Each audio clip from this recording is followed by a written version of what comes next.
할렐루야. 한 주간도 평안하셨죠? 예, 감사합니다.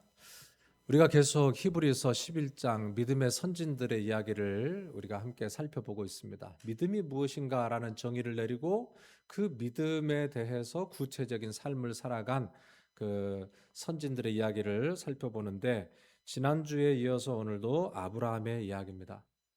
아브라함은 갈 바를 알고 떠난 사람이 아니었습니다. 목적지도 몰랐지만 하나님을 신뢰함으로 떠났던 사람이 바로 아브라함이었습니다.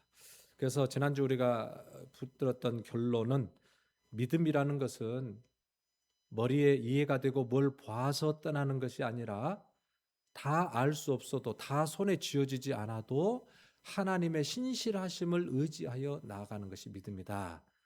그래서 떠나는 것이 믿음이다라고 지난주에 우리가 결론을 내렸고, 이제 오늘 우리가 또 살펴볼 내용은 하나님의 말씀에 따라 떠남으로 믿음의 여정이 시작되었는데 거기가 끝이 아니었어요. 하나님께서는 이 아브라함에게 이제 떠나는 것이 아니라 하나님께 모든 것을 내어 맡기는 그런 믿음의 단계까지 그를 끌어오르시는 것을 우리가 알게 됩니다. 하나님은 그에게 너는 뭘 사랑하느냐? 너는 정말 사랑하는 것이 무엇이냐? 이렇게 물어보시는 거예요. 이런 질문은 우리가 지금 살아가면서도 우리가 사랑하고 있는 그 대상들을 통해서 나타납니다. 우리는 내가 낳은 내 자식, 또 내가 붙들고 있는 이 건강, 또 나의 꿈, 나의 미래, 놓칠 수 없고 꼭 붙잡고 있어야 되는 그것들에 대해서 하나님께서는 너는 정말 그것을 놓을 수 있느냐라고 우리에게 물어보는 거예요. 너는 꼭 붙들고 있는 그것마저도 너는 놓을 수 있느냐?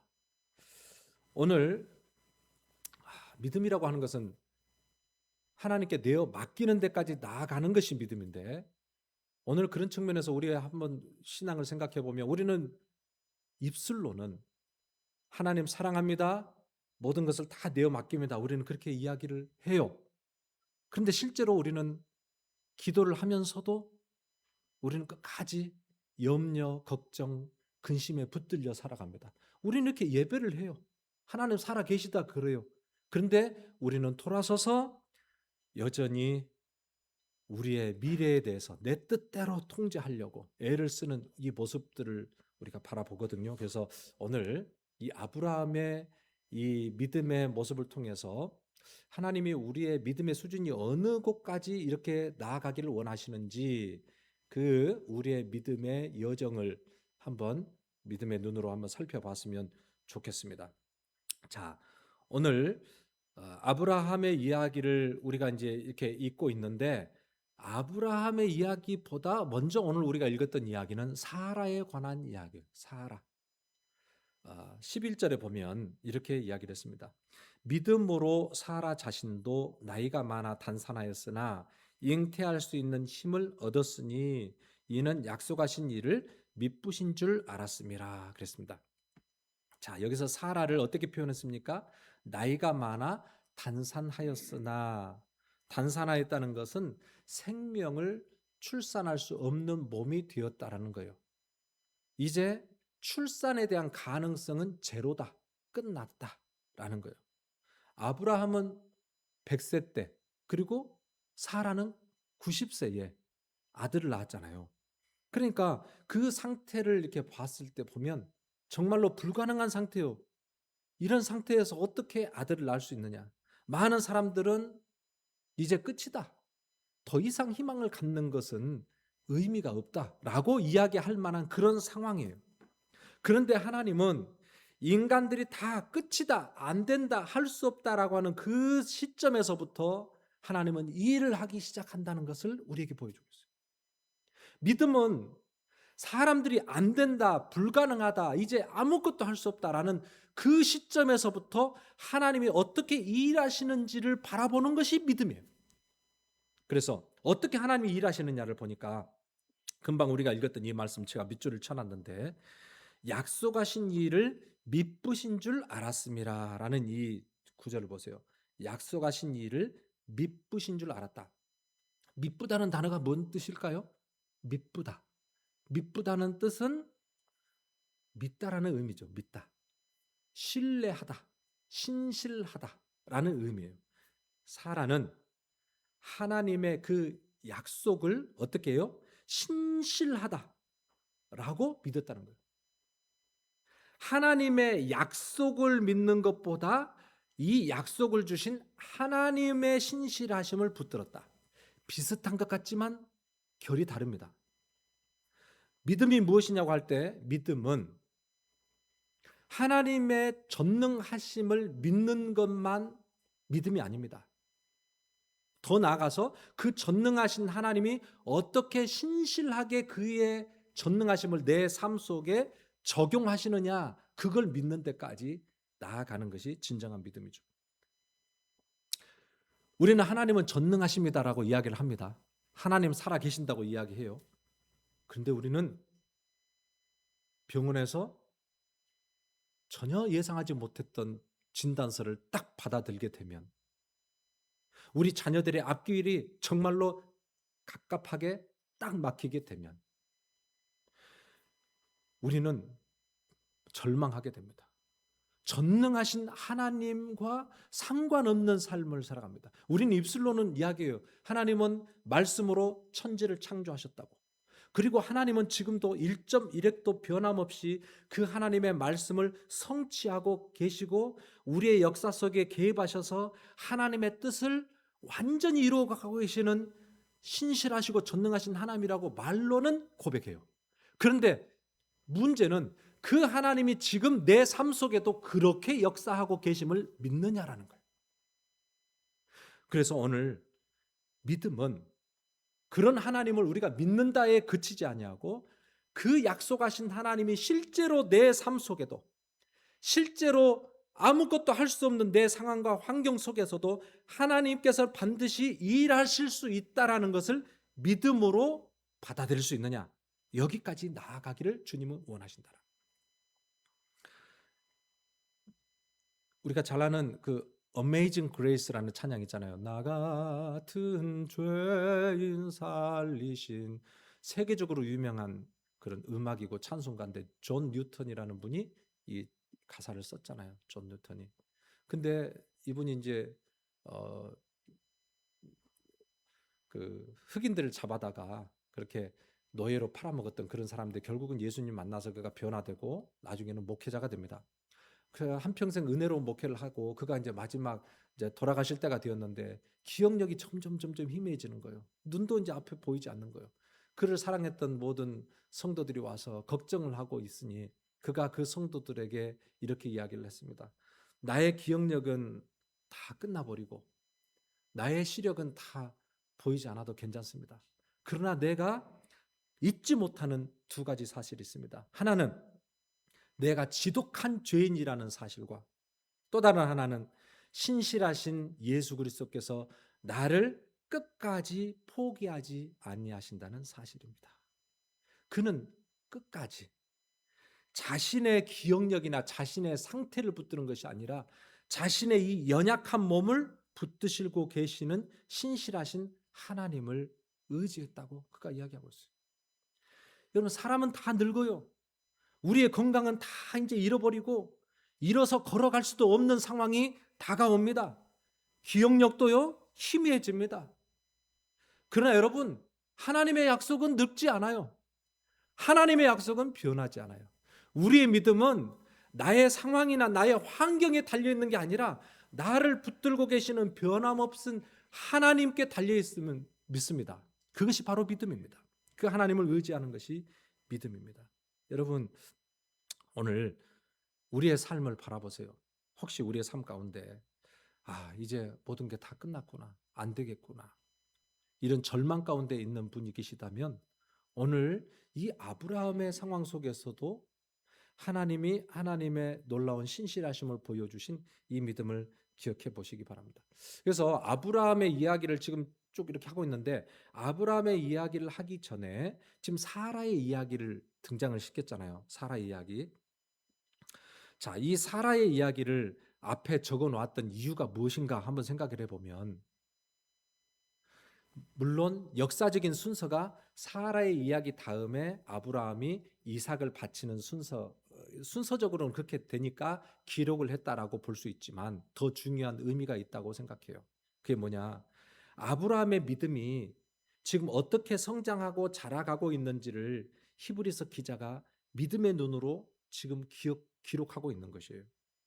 여러분, 지금 아브라함이 이미 그는 놀라운 기적과 같은 은혜를 경험했어요. 그게 뭐죠? 자기 아내의 태가 이미 죽었어요. 이미 생명을 잉태할 수 없는 그런 상황이었어요. 그러나 하나님께서 죽은 몸을 살리사 새 생명을 주셨다는 것을 그가 경험을 했어요. 하나님은 이 죽음을 넘어서 역사하시는 하나님이시라는 것을 그가 깨달았어요.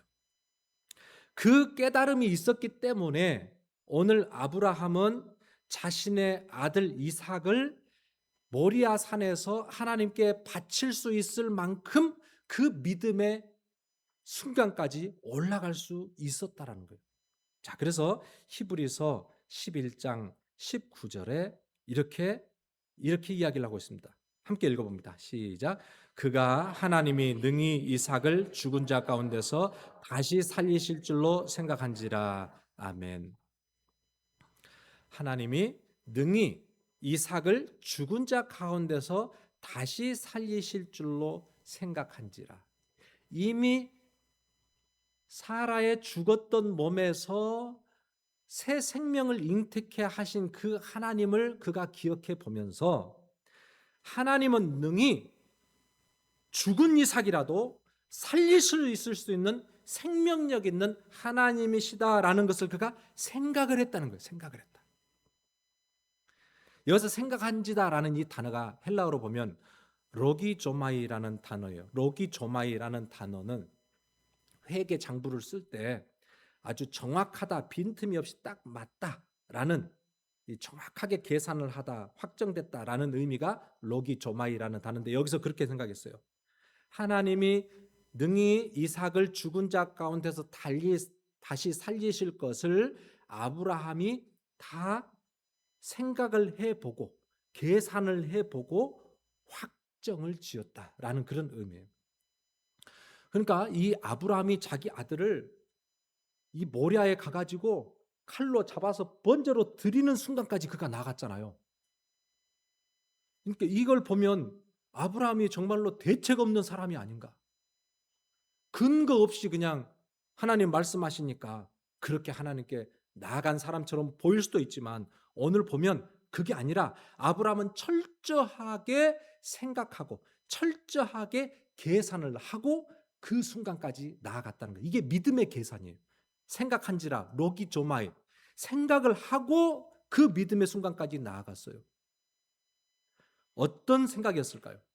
하나님은 지금 죽은 몸에서 이 사라의 죽은 몸에서 새 생명을 잉태케 하시는 이것을 그는 보았어요. 그리고 하나님은 또 무슨 약속하셨냐면 이 이삭이 하나님의 약속을 이루는 씨앗이 될 것이다. 이 이삭을 통해서 하나님께서는 많은 민족을 이룰 것이다라고 약속을 하셨어요. 그런데 하나님께서 이 이삭을 하나님께 바쳐 드리라고 하니 아브라함이 생각할 때는 내가 그렇다면 하나님이 바치라고 하셨으니 그러면 내가 칼로 이 아들을 잡아 번제로 하나님께 드린다 할지라도 그가 죽은다 할지라도 하나님께서는 반드시 다시 살리실 수 있는 그런 전능하신 신실하신 하나님이시구나라는 생각을 그가 했다는 거예요. 이게 로기 조마이라는 이런 단어예요. 그러니까 여러분 이게 믿음입니다. 성경에서 말하는 믿음은 그냥 대책이 없이 그냥 잘 될 거야. 좋은 일이 있을 거야. 긍정적인 마인드가 아닙니다. 이건 믿음하고 좀 결이 달라요. 성경에서 말하는 이 믿음은 정말로 신실하신 하나님 때문에 우리가 순종의 걸음을 나아가는 거예요. 하나님께서 지금까지 역사에 오신 이 과정을 살펴보니 하나님은 역시 신실하시고 전능하신 하나님이시니 오늘 내 머릿속으로는 도저히 계산이 되지 않지만 하나님의 말씀대로 순종하면 하나님의 계산법으로 하나님께서 역사를 이루어 가실 것이다. 이것을 믿는 것이 아브라함의 믿음이었다는 거예요. 여러분, 우리 지난 세월들을 한번 생각해 보세요. 지금까지 우리가 여기까지 걸어온 모든 여정은 우리의 힘과 우리의 판단력과 우리의 선택이 아니었어요. 하나님의 전적인 은혜와 도우심과 인도하심 가운데 오늘 여기까지 우리가 이르렀어요. 오늘 이 아브라함은 과거에 사라를 통해서 주신 놀라운 생명력의 그 역사를 기억함으로 오늘 그 하나님 앞에 믿음으로 나아갈 수 있었던 것처럼 여러분, 오늘 우리의 삶도 한번 기억해 보세요. 과거에 은혜 가운데 인도하셨던 그 하나님이 오늘도 그 은혜로 우리를 역사하고 계세요. 과거에도 신실하셨던 하나님이 오늘도 신실하시고 그 신실하신 하나님이 영원토록 우리를 인도해 가실 거예요. 할렐루야. 그 신실하신 하나님을 우리가 붙들고 믿음으로 나아가는 거예요. 여러분, 그래서 믿음으로 살아간다는 것은 상황과 환경과 내 눈에 보이는 대로 판단하는 것이 아니라 보이지 않지만 하나님의 언약을 붙들고 보이지 않지만 하나님께서 역사하실 그 하나님의 손을 의지하여 믿음으로 나아가는 것입니다. 오늘 저와 여러분들이 아브라함처럼 로기조마이 하나님의 놀라운 역사를 생각함으로 믿음의 계산을 통해서 그렇게 하나님 앞에 끝까지 헌신의 걸음을 걸어갈 수 있기를 주님의 이름으로 축복합니다. 자, 더 나아가서 우리가 좀 보면 오늘 이 히브리서 기자는 이제 이 아브라함의 믿음의 최절정의 모습을 우리에게 보여주고 있습니다. 17절에 보면 이렇게 이야기를 하고 있습니다. 아브라함은 시험을 받을 때에 믿음으로 이삭을 드렸으니 그랬습니다. 아브라함은 시험을 받을 때에 믿음으로 이삭을 드렸으니. 자, 오늘 이제 이 순간을 조금 우리가 주목을 해서 보겠습니다. 창세기 22장을 보면 하나님께서 아브라함에게 말씀하시는 장면이 아주 정확하게 잘 나와 있어요. 아브라함아라고 부르십니다. 네라고 하니까 내 아들, 내 사랑하는 독자 이삭을 데리고 가서 번제로 드리라 이렇게 이야기를 해요.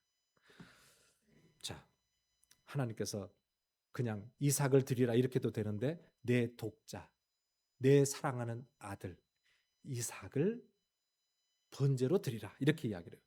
거듭거듭 강조를 하셨어요. 왜 그러셨을까요? 왜? 아브라함에게 이삭은 얼마나 소중한 존재인지를 하나님은 너무 잘 아시는 거예요. 독자이고 내 사랑하는 자고 약속이 담긴 이삭이라는 것에 대해서 하나님은 아브라함의 마음을 잘 아시는 거예요. 그래서 아브라함의 마음을 대변하듯이 하나님께서 그렇게 이삭을 표현했어요. 그러지 않아요. 이삭은 어떤 아들이에요? 사실 딱 깨놓고 이야기하면 내가 자식 주라고 해서 받은 것도 아니잖아요. 하나님께서 자식 주신다고 해서 주셨잖아요. 그것도 25년의 기다림의 세월을 통해서 하나님께서 정말로 주신 기적 같은 그 아들, 그리고 그 이삭에게 약속하기를 이 이삭에게서 난 자라야 내 씨라 불릴 것이라 이렇게 이야기를 했다는 거예요. 그러니까 이 이삭의 생명은 정말 하나님의 약속이에요. 단적으로 이야기하면 이삭은 하나님의 약속이라고 생각할 수가 있어요. 그런데 인간적으로 보면 그렇다면 이 이삭을 번제로 하나님께 드린다는 것은 약속이 사라져버리는 거예요. 하나님이 주셨던 그 약속이 끝나버리는 것처럼 보여요. 자, 그럼 왜 하나님께서 아브라함에게 이런 정말 어려운 숙제를 주셨을까? 그것은 사실 하나님이 이삭을 받고 싶어서 그랬을까요? 그게 아니잖아요. 하나님이 시험해 보시려고 하는 거예요. 무엇을 시험해 볼까요? 아브라함의 마음을. 하나님을 향한 아브라함의 마음을 시험해 보시려고 했던 거예요. 그래서 여러분, 종교개혁자 칼빈은 이렇게 이야기했습니다. 인간의 마음은 끊임없이 우상을 만들어내는 공장이다 그랬어요. 인간의 마음은 끊임없이 우상을 만들어내는 공장이다. 우상이라는 것은 겉으로 무슨 보이는 어떤 형상, 뭐 불상 앞에 가서 절을 하고 이런 것을 우상이라고도 하지만 사실은요, 이 형상이라고 하는 게 겉으로 드러나는 것만이 아니라 우리의 마음 속에 이미 우상들이 있다라고 하는 것을 이야기를 한 거죠. 골로새서에 보면 탐욕은 곧 우상 숭배라 그랬어요. 우상 숭배가 어디에 가서 절을 해서 우상 숭배가 아니라 탐욕, 욕심, 내가 붙들고 있는 것, 하나님 이외에 내가 사랑하고 붙들고 있는 것, 놓기 싫어하는 것, 그것이 결국은 우상이 돼가지고 우리의 마음 속에 세워져 있다는 거예요. 그래서 칼빈이 인간의 마음은 끊임없이 우상을 만들어내는 공장이다 라고 표현까지 했어요. 그런데 여러분, 이 말을 오해하지 말아야 될 것은, 우상이라고 하는 것은 늘 악한 마음으로 우리가 세우는 게 우상이 아니에요. 잘못된 마음으로 세우는 게 우상이 아니에요. 이 처음의 시작은 어떻게 보면 정말로 선한 의도로 세워지는 게 이게 우상의 시작입니다. 여러분, 이삭이 처음부터 아브라함의 마음속에 우상이 된 게 아니에요. 이삭은 하나님이 주신 축복이고 하나님께서 아브라함에게 주신 소망이고 기쁨이었어요. 그런데 어느 순간 아브라함의 마음 속에서 이 이삭이라고 하는 존재가 하나님보다 더 커져가는 거예요. 이것이 우상화되는 거예요. 하나님이 주신 축복이 어느 날 내 안에서 우상으로 변해가고 있는 것을 보게 되는 거예요. 어떻게 하나님이 우리에게 주신 이 자녀들, 정성껏 사랑으로 키운 이 자녀들이 우상이 될 수 있겠어요?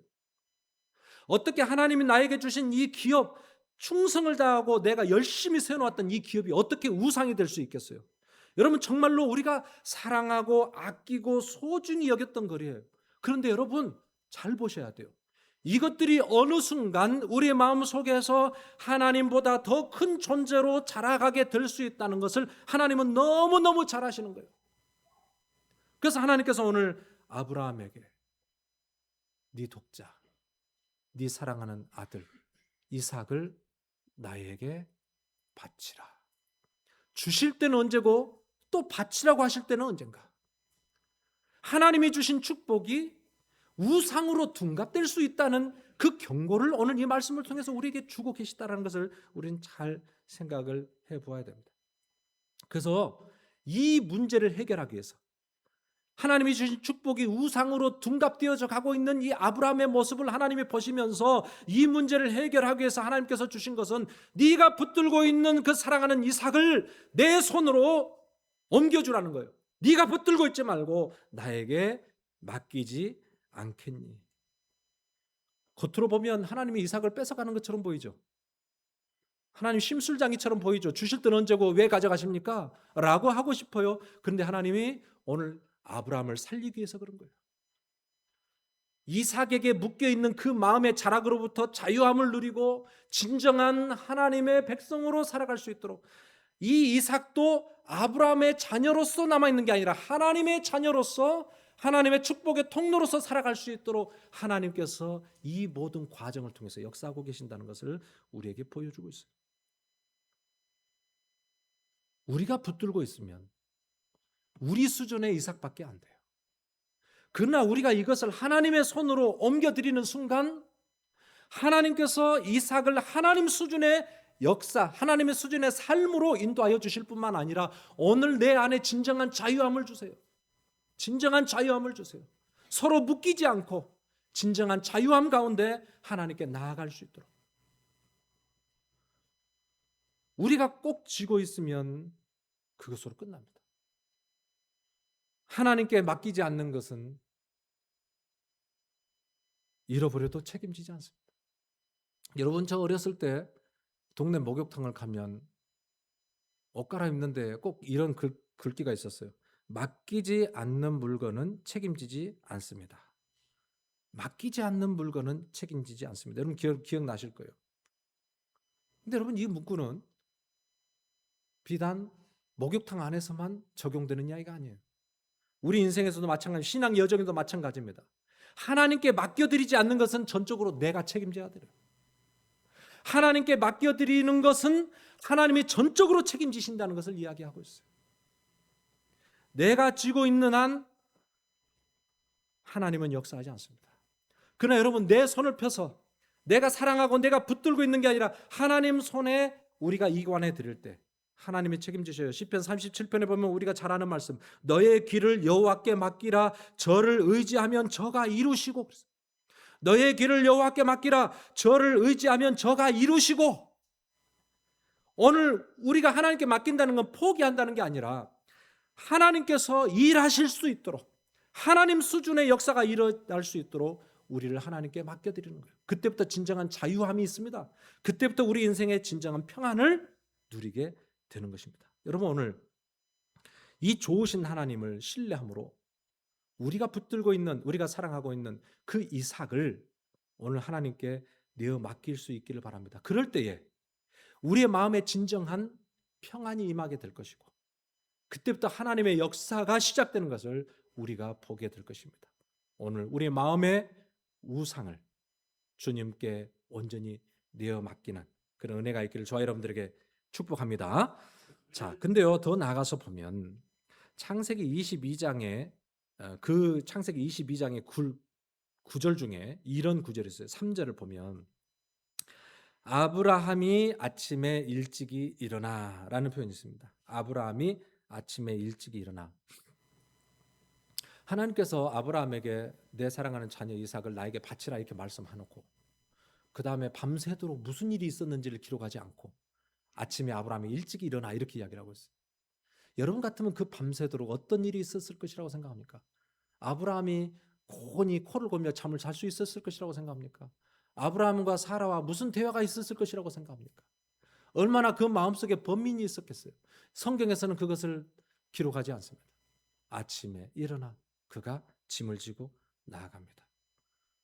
그리고 성경은 그 다음의 이야기도 좀 생략을 하는 것 같아요. 그가 바로 모리아 정상에 이른 것이 아니에요.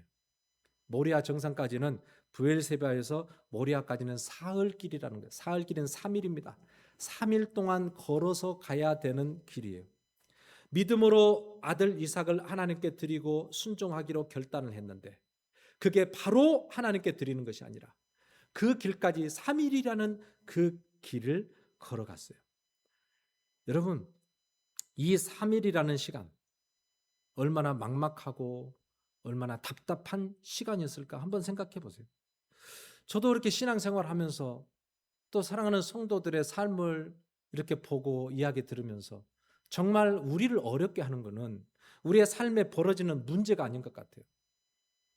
그 문제가 아니라 하나님께 그 문제를 가지고 우리가 씨름하며 기도하며 그렇게 신실하게 나아가도 뾰족한 응답이 임하지 않고 확실한 결과가 보이지 않는 그 지리한 이 3일이라는 길을 걸어가는 그 과정이 우리에게 정말 힘든 그런 과정인 것 같아요.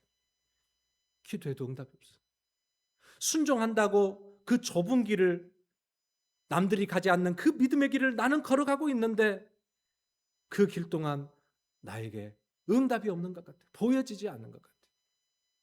오늘 아브라함은 이삭을 데리고 산을 향하여 올라가는데 이삭이 물어보잖아요. 아버지, 불도 있고 칼도 있고 다 있는데 왜 번제하여 드릴 양이 없습니까?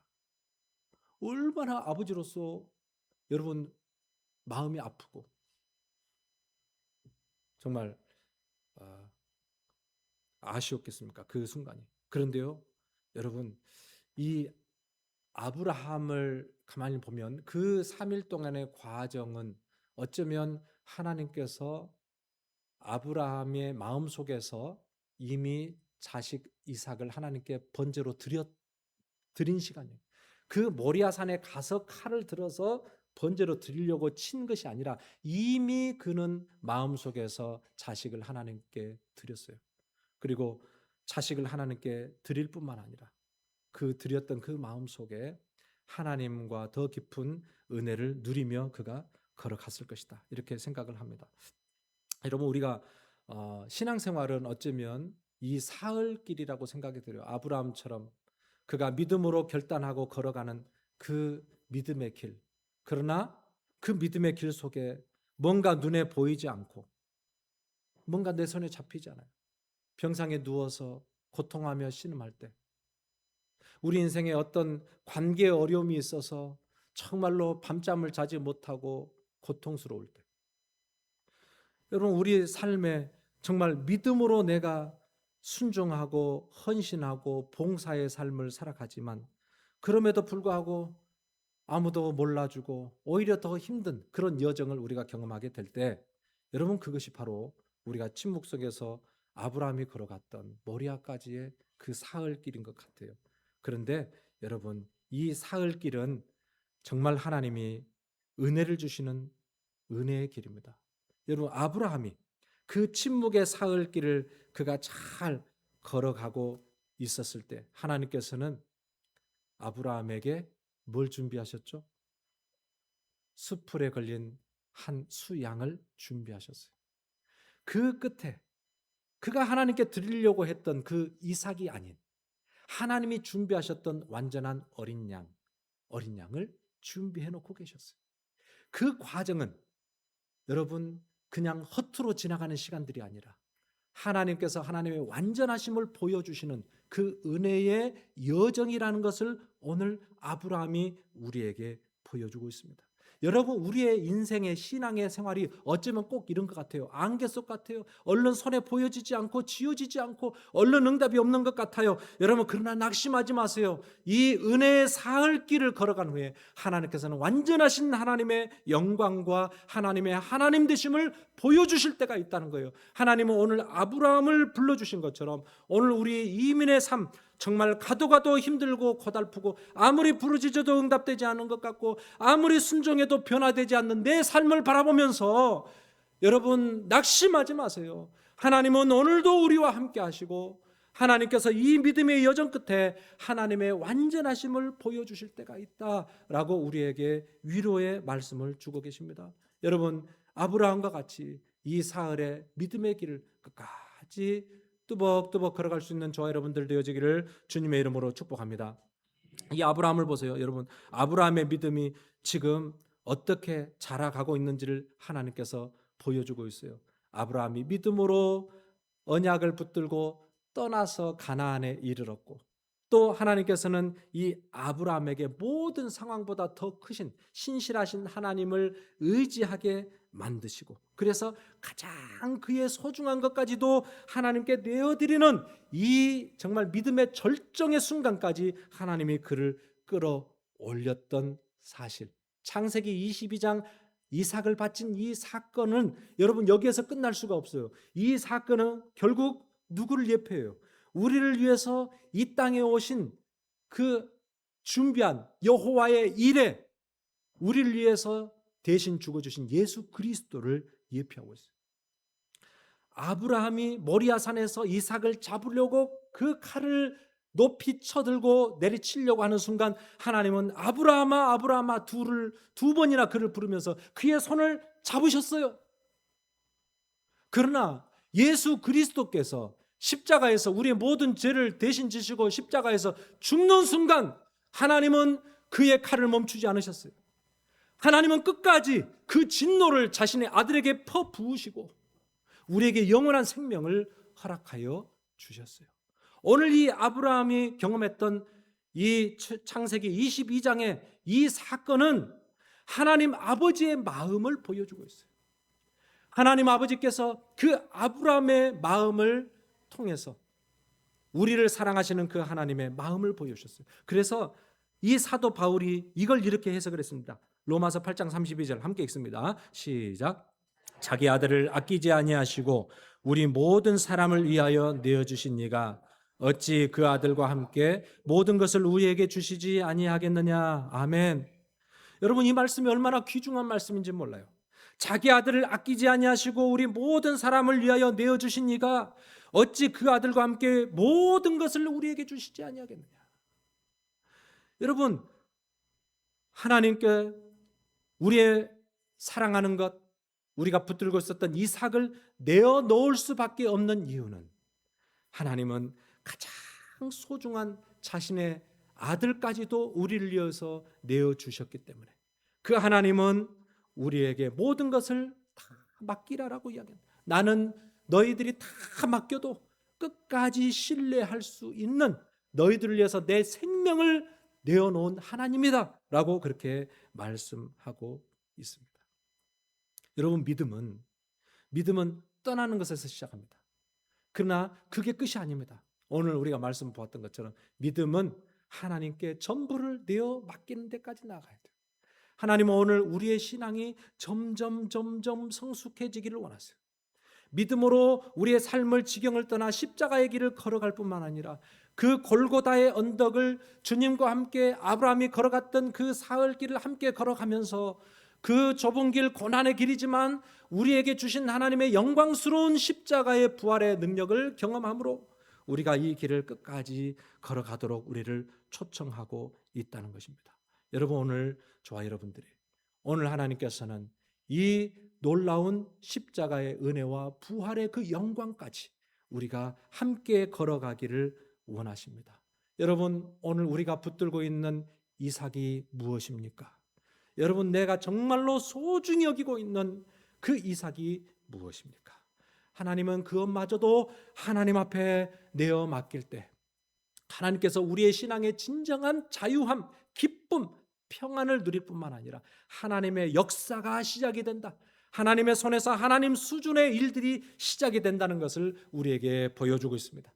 여러분, 오늘 이 말씀을 기억하면서 하나님 손에 맡겨진 인생은 결코 헛된 것이 아님을 기억하면서 오늘 아브라함의 믿음과 같이 오늘 저와 여러분들이 그 신실하신 하나님을 끝까지 의지함으로 약속을 성취해가는 저와 여러분들 되어지기를 주님의 이름으로 축복합니다. 아멘.